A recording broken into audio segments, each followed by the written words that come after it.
할렐루야. 오늘 다윗이 사울을 두려워하여 말씀으로 여러분들에게 하나님의 말씀을 선포하겠습니다.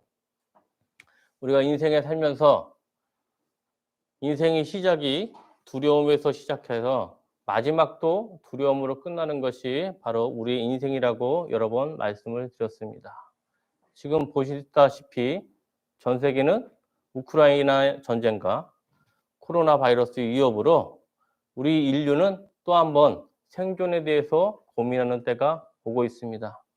우리가 살아가는 데 있어서 수많은 인생의 파고가 몰려오는데 때로는 경제적인 어려움, 때로는 자녀들의 문제, 때로는 국가적인 위기로 우리는 날마다 두려워할 수밖에 없습니다. 그러나 그 두려움 중에서도 가장 큰 두려움은 자기 본인의 생명이 위협을 받을 때가 가장 큰 두려움입니다. 아무리 두려움이 많을지라도 자기 목숨만큼 위협에 놓일 때 인생에서 가장 큰 두려움을 맞닥뜨릴 수 있습니다. 여러분들이 혹시 아시는지 모르겠지만 그 철학사에서 제일 중요한 철학이 뭐냐면 실존 철학이라고 있습니다. 실존 철학이라고 있는데 이 실존 철학을 처음에 만든 사람은 덴마크의 키에르케고르라는 사람이 실존 철학의 창시자가 됐는데 키에르케고르가 실존주의 철학을 얘기할 때는 많은 사람들이 관심을 별로 기울이지 않았어요. 왜냐하면 그 시대의 20세기 말에는 인류 역사상 가장 번화하고 가장 찬란한 문화유산을 쌓고 있었기 때문에 키에르케고르의 실존주의 철학에 대해서 별 관심이 없었는데 그로부터 몇십 년 뒤에 인류가 1차 세계대전, 2차 세계대전을 만나고 나서 수천만 명의 사람들이 파리 목숨처럼 사라지는 걸 보고 아무리 큰 찬란한 문명이 있을지라도 나의 생명이 지금 풍전등화와 같이 쌓이면 아무런 의미가 없구나. 아무리 많은 부와 아무리 많은 재산이 있을지라도 내 목숨이 잃어버리면 아무런 의미가 없다는 것을 인류가 깨달았을 때 그때부터 20세기 중후반부터 실존주의 철학이 크게 융성을 했어요. 다시 말하면 인류가 잘 살 때, 가장 번화할 때는 자기 생명에 대한 위협을 느끼지 않을 때는 그 가치를 몰라요. 그러다가 2차 세계대전을 통해서 수천만 명의 사람들이 전 세계에서 목숨을 잃을 때 제일 중요한 것은 바로 생명이구나. 그것을 알 때 비로소 많은 사람들이 생명으로 돌아오게 되고 다시 한번 하나님의 말씀으로 돌아오게 됩니다. 2차 세계대전 이전까지는 신학도 자유주의 신학이 큰 전성기였지만 2차 세계대전 후에는 다시 근본주의 신학으로 돌아오는 게 바로 인생입니다. 왜 그럴까요? 고난이 있었기 때문에. 세계대전이라는 수많은 고난이 있었기 때문에 자기의 생명에 대해서 큰 두려움을 인류 전체가 느꼈기 때문입니다. 지금도 마찬가지지 않겠습니까? 지금처럼 우리가 생전에 코로나 바이러스라는 것을 느낀 적이 없었는데 말로만 듣던 중세시대 흑사병과 같은 질병이 전 세계를 창궐하게 되니까 이 생명의 소중함을 다시 한번 느끼듯이 인생에서 가장 두려울 때는 무엇이냐? 자기의 생명이 곧 사라질 때가 가장 큰 두려움을 갖게 됩니다. 오늘 사무엘상 21장을 보게 되면 두려워한다는 말이 무려 3번이나 나옵니다. 첫 번째 볼까요? 사무엘상 21장 1절 우리 다시 한번 읽겠습니다. 첫 번째 두려워하는 경우가 나옵니다. 사무엘상 21장 1절 말씀 시작. 다윗이 노베 가서 제사장 아히멜렉에게 이르니 아히멜렉이 떨며 다윗을 영접하여 그에게 이르되 어찌하여 내가 홀로 있고 함께하는 자가 아무도 없느냐 하니 다윗이 이제 사울에서 죽음을 피하고자 도망을 가게 되는데 어디로 가게 되느냐? 제사장이 살고 있는 노베 가게 됩니다. 노베 갔는데 노베 가는 누가 있냐? 대제사장 아히멜렉이 있습니다.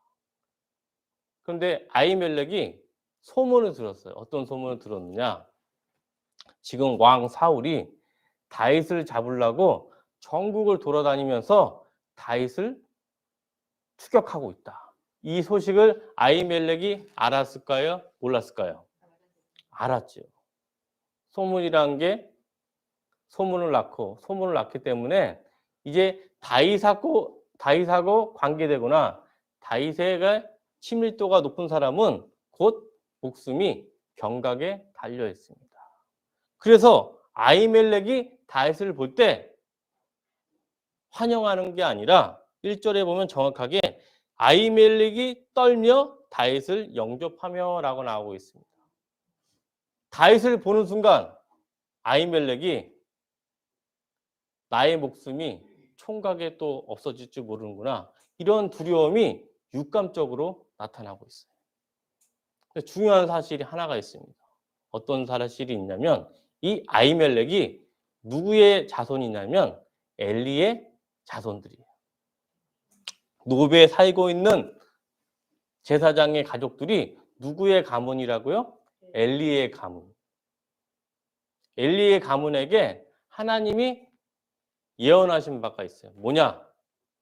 내가 홈리와 비나스의 죄악을 잊지 않고 엘리의 가문에 죄악을 내려서 엘리의 가문에 노인이 있다 없다?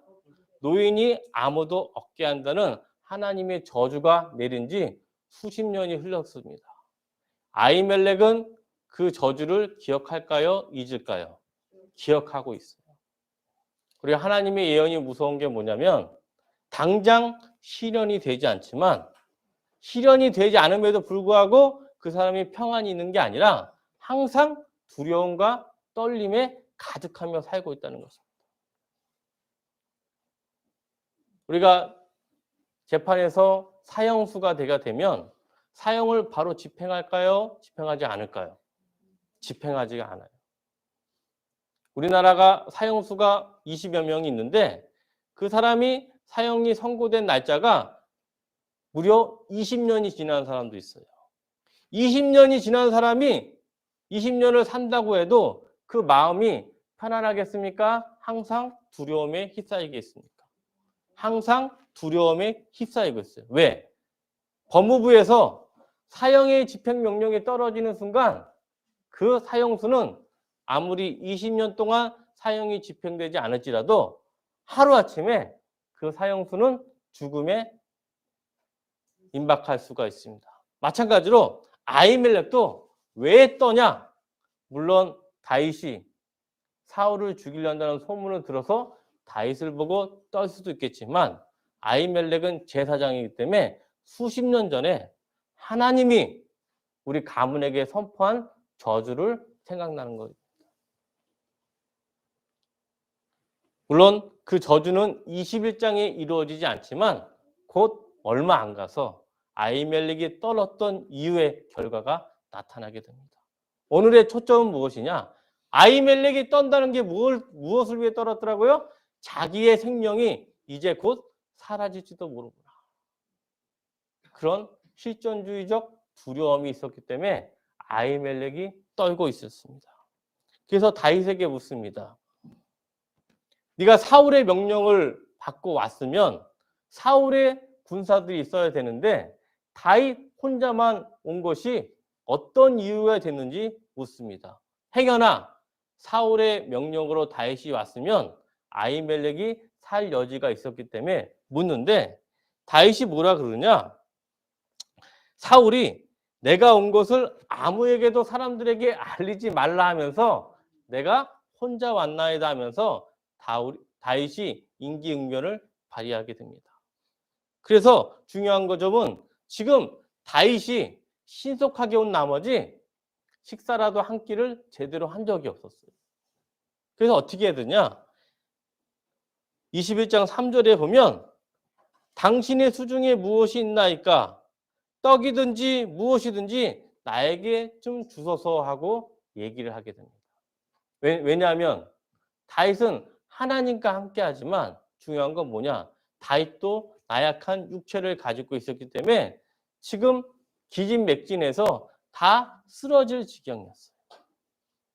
그런데 음식이 있어야 되는데 이 제사장 아히멜렉에 지금 있는 음식은 무엇이냐? 유일하게 성소에 있는 진설병만 있었습니다. 진설병이 뭐냐면 성소에 가면 불기둥 촛대와 그다음에 진설병이 있는데 진설병이 몇 개가 있냐면 12지파와 같이 12개의 진설병을 항상 성소에 마련을 합니다. 몇 개가 있다고요? 12개. 진설병이 있는데 그게 일주일마다 한 번씩 돌아가면서 바꿔지면서 있는 병인데 중요한 점은 뭐냐? 이 진설병은 누구나 먹을 수 있는 떡일까요? 아닐까요? 아니에요. 하나님의 거룩한 성소에 있는 떡이기 때문에 오직 제사장만 이것을 취할 수가 있는데 예외적으로 급한 나머지 아히멜렉 제사장이 너에게 묻습니다. 내가 가진 떡은 오직 진설병 이 거룩한 떡뿐이 없는데 다윗이 지금 행실을 온전히 하는 사람만 먹을 수가 있다. 왜? 제사장만 이 진설병을 먹을 수가 있기 때문에. 다윗에게 물으니까 다윗이 다윗과 우리의 일행들이 3일 동안 여자를 가까이 안 했고 우리의 행실이 성결하기 때문에 주님께서 아시나이다 고백하는 바람에 이 아히멜렉이 다윗에게 진설병을 주게 됩니다. 중요한 점은 무엇이냐면 이 진설병은 어디에 있는 떡이라고 했죠? 하나님의 성소에 있는 거룩한 떡이기 때문에 다윗이 일반인이 제사장이 아니기 때문에 이 떡을 먹지 못했지만 하나님의 섭리로 이 진설병을 통해서 자기의 허기를 채울 수가 있었습니다. 중요한 점은 하나님이 다윗을 사랑한다는 증거입니다. 이 진설병을 다윗이 먹었다는 것은 하나님과 영과 육으로 동행한다는 의미가 함축되어 있어요. 구약 성경에서 제사장 외에 진설병을 먹은 사람은 유일하게 다윗 한 사람뿐입니다. 이 말은 무엇이냐? 하나님이 다윗의 연약함을 아시고 영적인 충만함뿐만 아니라 육적으로도 하나님이 다윗을 도왔다는 걸 의미합니다. 항상 다윗이 환난과 시련 가운데서도 하나님이 다윗을 잊지 않고 항상 함께했다는 증거가 바로 이 진설병입니다. 사랑하는 성도 여러분, 하나님이 영적으로도 우리를 성령으로 충만하게 해주지만 육적으로도 우리가 기진맥진하고 가히 벼랑의 끝에 올지라도 하나님이 다윗에게 진설병을 주고 하나님이 엘리야에게 까마귀를 통해서 떡을 준 것처럼 하나님이 일용할 양식을 책임진다는 의미가 바로 이 안에 숨어져 있습니다. 인생에 살면서 가장 큰 어려움은 무엇이라고 했죠? 자기의 생명이 곧 사라질 위기가 있을 때입니다. 지금 이 안에 자기의 생명의 위협을 대해서 두려움을 느끼는 사람이 두 사람이 나오죠. 아히멜렉과 다윗입니다. 이때 또 어떤 일이 있었는지 또 보겠습니다. 자, 사무엘상 21장 8절부터 9절 말씀 보겠습니다. 사무엘상 21장 8절에서 9절 말씀 시작. 다윗이 아히멜렉에게 이르되 여기 당신의 수중에 창이나 칼이 없나이까 왕의 일이 급함으로 내가 내 칼과 무기를 가지지 못하였니다 하니 제사장이 이르되 내가 엘라 골짜기에서 죽인 블레셋 사람 골리앗의 칼이 보자기에 쌓여 에봇 뒤에 있으니 내가 그것을 가지려거든 가지라. 여기는 그것밖에 다른 것이 없느니라 하는지라. 다윗이 이르되 그 같은 것이 또 없나니 내게 주소서 하더라. 아멘. 또 하나님이 다윗에게 놀라운 기적을 발휘하는데 상식적으로 물론 진설병을 통해서 다윗이 허기진 것을 면하여 됐지만 다윗이 너무 신속하게 도망한 나머지 다윗이 싸울 무기가 없었어요. 무기가. 아무리 다윗이 용맹한더라도 전쟁터에 나가려면 무기가 있어야 되잖아요. 근데 여러분들이 생각하기에 이 제사장 지역인 노베 무기가 상식적으로 있을까요? 없을까요? 없죠. 이곳에 있는 것은 하나님의 거룩한 성소뿐이에요. 그런데도 놀라운 섭리가 뭐냐면 사무엘상 21장 9절에 보면 골리앗의 칼이 보자기에 쌓여 에봇뒤에 있었다라는 말이 나옵니다. 누구의 칼이 있었다고요? 골리앗의 칼. 다윗이 수년 전에 골리앗을 물맷돌로 죽이고 그의 칼을 어떻게 하나님의 섭리로 말미암아 놋 땅의 아히멜렉 집에 있었는데 중요한 것은 이게 우연이 아니라는 문구가 있습니다. 우리 창세기 사무엘상 21장 9절에 보면 블레셋 사람 골리앗의 칼이 보자기에 쌓여 하고 에봇뒤에 있으니 한 말이 있는데 우리 히브리어 원어에는 이 에봇뒤 앞에 보라라는 말이 생략되어 있어요. 보라. 보라. 그게 골리앗의 칼이 어디 있다고요? 에봇뒤에 있으니. 이 말이 제일 중요한 핵심 키워드입니다. 골리앗의 칼이 우연히 있는 게 아니라 보라. 에봇뒤에 있으니 이란 말이 제일 중요합니다. 에봇은 뭐냐면 하나님의 제사장이 입는 옷이에요. 이 옷을 통해서 하나님의 뜻이 무엇인지 하나님의 섭리가 무엇인지 알 수가 있고 제일 중요한 건 뭐냐? 하나님이 함께 하신다는 증거가 바로 무엇이라?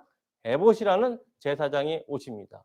그 에봇에 뭐가 있다고요? 하나님의 섭리로 말미암아 골리앗의 칼이 보자기에 쌓여 있었습니다. 하나님이 다윗을 위하여 육의 양식 진설병과 하나님의 점심 갑주를 여기서 상징하는 골리앗의 칼을 하나님이 준비하고 있었어요. 놀랍지 않습니까? 오직 거룩한 제사장의 성소에 진설병뿐만 아니라 에봇뒤에 골리앗의 칼이 숨겨져 있었습니다. 놀랍지 않습니까? 이게 하나님의 때라는 게 참 중요해요. 사랑하는 성도 여러분, 갈라디아서 4장 4절에 보면 때가 참에라는 말이 있어요. 때가 참에. 골리앗을 다윗이 물맷돌로 죽일 때는 다윗이 골리앗의 칼을 제대로 사용할 수 있을까요? 없을까요? 없었어요. 10대에 불과한 소년이기 때문에 골리앗의 칼이 아무리 훌륭하고 강한 검이라도 다윗이 사용할 수 없는 반면에 하나님이 이제 골리앗의 칼을 다윗이 마음껏 사용할 수 있는 때를 하나님이 이루어셨습니다.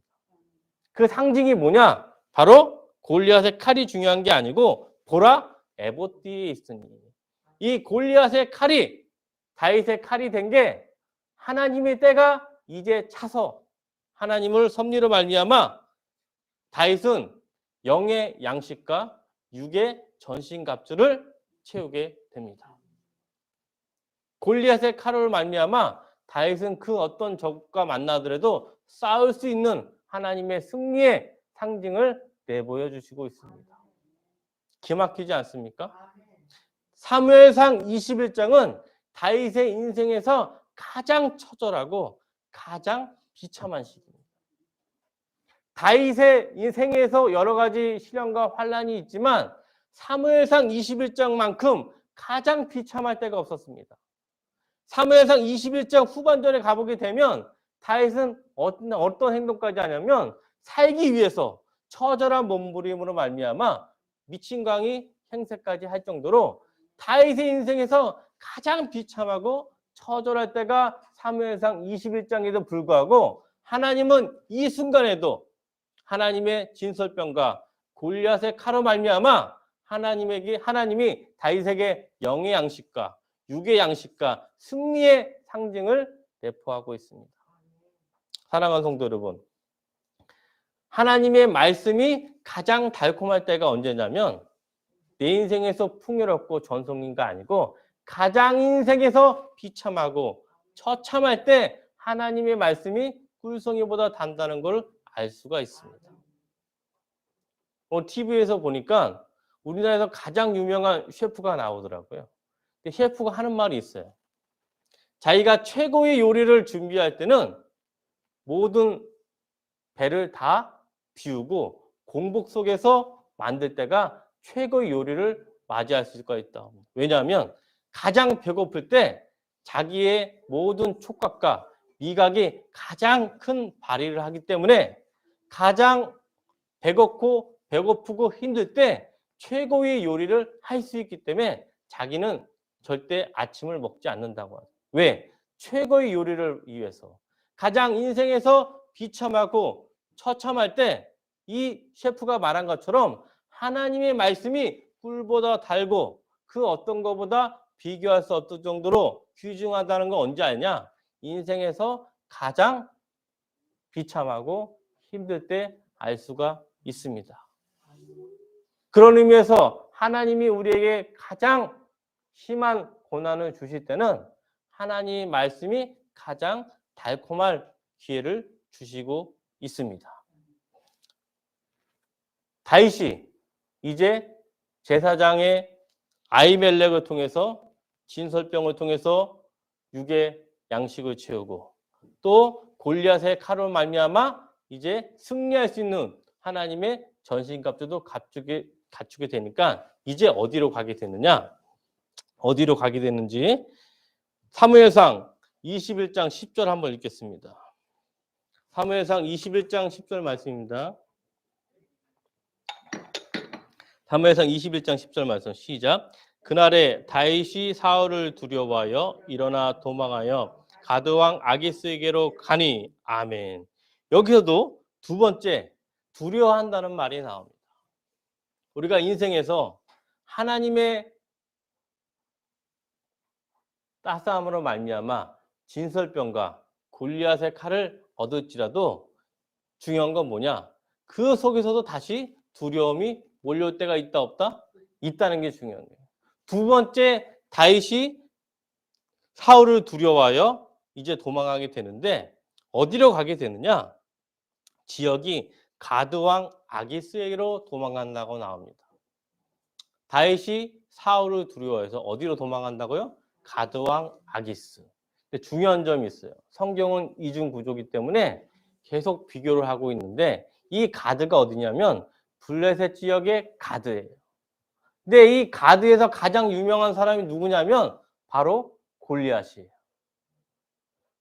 골리앗의 고향으로 다윗이 골리앗의 칼을 차고 가드로 돌아가는 이러한 아이러니를 하나님이 또 인도를 하십니다. 왜 다윗이 이스라엘 땅으로 도망가지 않고 블레셋 땅 가드로 도망했을까요? 그만큼 다윗의 생명이 절정의 위기에 사로잡혔기 때문입니다. 이스라엘 땅 어디로 가든지 사울의 관하에서 있기 때문에 다윗은 사울에게 잡힐 수가 있기 때문에 오히려 반대로 사울이 두려워하는 블레셋 지역으로 다윗이 도망갈 수밖에 없을 정도로 다윗이 생명의 위기가 이제 절정에 달하게 됩니다. 그렇지 않겠습니까? 오죽하면 너무나 생명의 위협에 시달린 나머지 적국 이스라엘의 가장 큰 숙적 블레셋 지역, 그것도 골리앗의 고향인 가드로 갈 정도로 다윗이 인생에서 가장 큰 위기에 직면하고 있는 상황이 바로 이 말씀을 통해 알 수가 있었습니다. 인생에 살면서 아이러니한 게 뭐냐면 여우 피하러 갔다가 호랑이 만날 수가 있어요. 그래서 인생을 한 치 앞을 내다볼 수가 없는데 그나마 사울을 피하려고 골리앗의 지역 가드 땅 아기스로 갔는데 그 신하들이 다윗을 말할 때 어떻게 말하는지 한번 보겠습니다. 사무엘상 21장 11절 말씀 찾으셨습니까? 시작. 아기스의 신하들이 아기스에 말하되 이는 그 땅의 왕 다윗이 아니니까 무리가 춤추며 이 사람의 일을 노래하여 이르되 사울이 죽인 자는 천천히요 다윗은 만만이로다 하지 아니하니까 한지라. 아기스의 신하들이 뭐라 그러냐면 이 다윗을 결코 잊지 않았어요. 이 다윗이 누구냐? 바로 골리앗을 죽인 우리 원수이고 블레셋 사람을 사울이 1000을 죽였으면 이 다윗은 10,000을 죽인 만큼 우리의 원수 중에 원수가 바로 누구냐? 바로 이 다윗입니다. 그 사실을 신하들이 가드왕 아기스에게 보고를 올립니다. 이제 다윗이 이 말을 듣고 어땠을까요? 그 바로 나옵니다. 사무엘상 21장 12절 말씀 시작. 다윗이 이 말을 그의 마음에 두고 가드왕 아기스를 심히 두려워하여. 이 다윗이 사울을 피하여 그나마 가드왕 아기스로 갔는데 이제는 사울을 두려워했던 것보다 더 갑절로 심히 두려워하여 이제 나 끝났구나. 여우 피해러 굴 속에 왔더니 호랑이 만났구나 하면서 다윗이 큰 또 두려움에 휩싸이고 있습니다. 사무엘상 21장에서 통하는 주요 단어는 바로 두려움입니다. 두려움 중에서도 가장 큰 두려움, 자기 생명이 풍전등화와 같이 위험에 빠졌을 때, 두려움 중에서 가장 큰 인생의 최고의 두려움을 지금 다윗이 숱하게 만나고 있는 것이 바로 사무엘상 21장입니다. 그때 다윗이 어떻게 행동을 했을까요? 우리 사무엘상 21장 13절 한번 보겠습니다. 그들 앞에서 그의 행동을 변하여 미친 채 하고 대문짝에 그적거리며 침을 수염에 흘리매. 다윗이 미친 척 광인으로서 행동해서 문짝에 몸을 휘둥그리고 침을 질질 수염에 흘리면서 미친 짓을 다윗이 벌이고 있습니다. 마치 간질 환자처럼 다윗이 살라고 자기의 생명을 부지하기 위해서 이러한 처절한 몸부림을 다윗이 하고 있었습니다. 이에 아기스가 신하들에게 이르러서 이 미친 사람을 왜 데려왔느냐? 당장 내쫓아라면서 그나마 다윗이 목숨을 부지하게 됩니다. 사랑하는 성도 여러분, 다윗이 지금 몇 살이면 20대예요.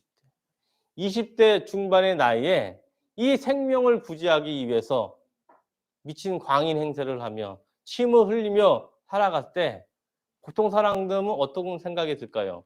내가 원하지도 않는 길을 갑자기 사무엘이라는 사람이 나타나서 머리에 기름을 붓더니 이제 고생하다가 내가 간질환 자 역할을 하면서까지 생명을 해야 되나? 비참한 마음에 들어올 때가 있을까요? 없을까요?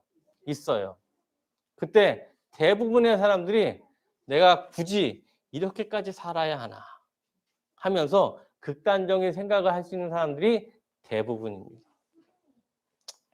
그런데 하나님의 마음에 드는 다윗은 일반적인 사람과 다릅니다. 이때의 마음을 보통 이럴 때 하나님을 원망하고 내 인생의 통탄에 빠져서 큰 깊은 수렁에 빠질 수가 있는데 다윗의 이때의 마음을 표현한 글이 정확히 성경에 나와 있습니다.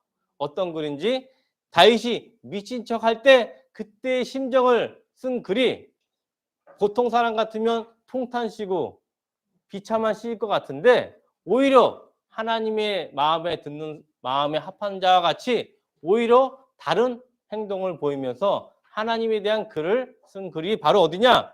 시편 34편 1절에서 10절 말씀 우리 보겠습니다.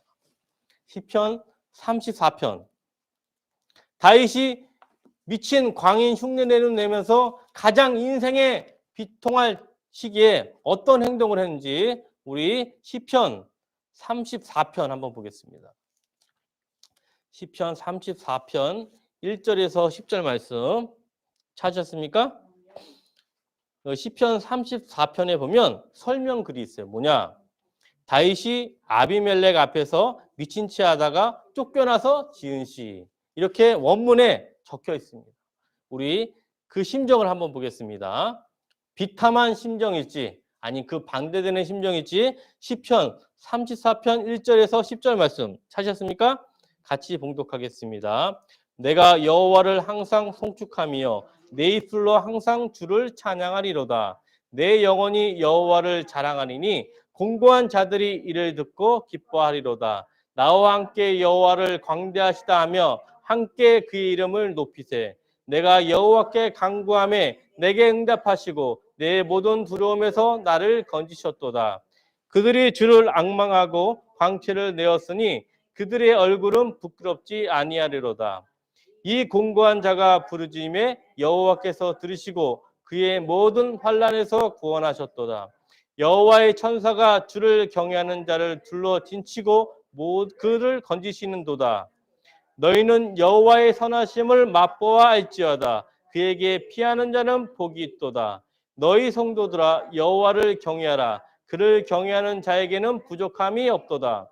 젊은 사자는 궁핍하여 줄일지라도 여호와를 찾는 자는 모든 좋은 곳에 풍족함이 없으리로다. 이 시편 34편에 보면 다윗은 하나님을 원망하고 하나님을 저주하는 것이 아니라 오히려 하나님께 감사하고 하나님을 찬양하고 있어요. 시편 34편의 핵심은 10절인데 10절 한번 다시 한번 읽겠습니다. 시작. 젊은 사자는 궁핍하여 줄일지라도 여호와를 찾는 자는 모든 좋은 곳에 부족함이 없으리로다. 일반 사람들은 궁핍하고 배가 줄여 상황이지만 다윗만큼은 여호와를 찾는 자는 모든 좋은 곳에 부족함이 없으리로다. 다윗은 하나님의 형통함의 비결을 알고 있었습니다. 내가 사울의 위협으로 인하여 생명을 앗아갈 수도 있고 가드왕 아기스로부터 이 생명을 부지하기 위해서 미친 척하며 돌아다녔지만 이런 궁핍하고 줄일 상황일지라도 다윗 나 본인은 여호와를 찾는다는 모든 좋은 곳에 부족함이 없으리다 하면서 하나님을 찬양하게 됐습니다. 이게 바로 시편 34편의 다윗의 심정입니다.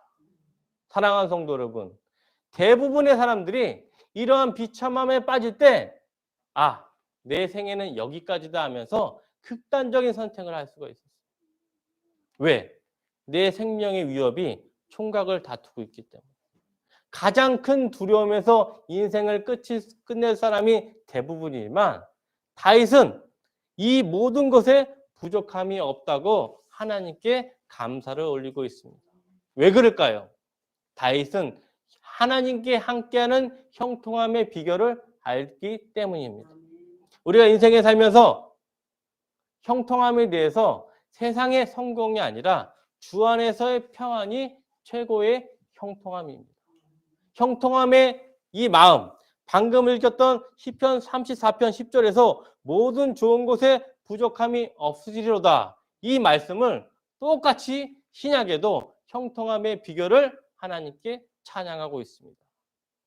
시편 34편 10절과 동일한 말이 어딨냐? 우리 빌립보서 4장 11절에서 13절 말씀이 시편 34편 10절과 동일한 형통함의 비결입니다. 우리 빌립보서 4장 11절부터 13절 말씀.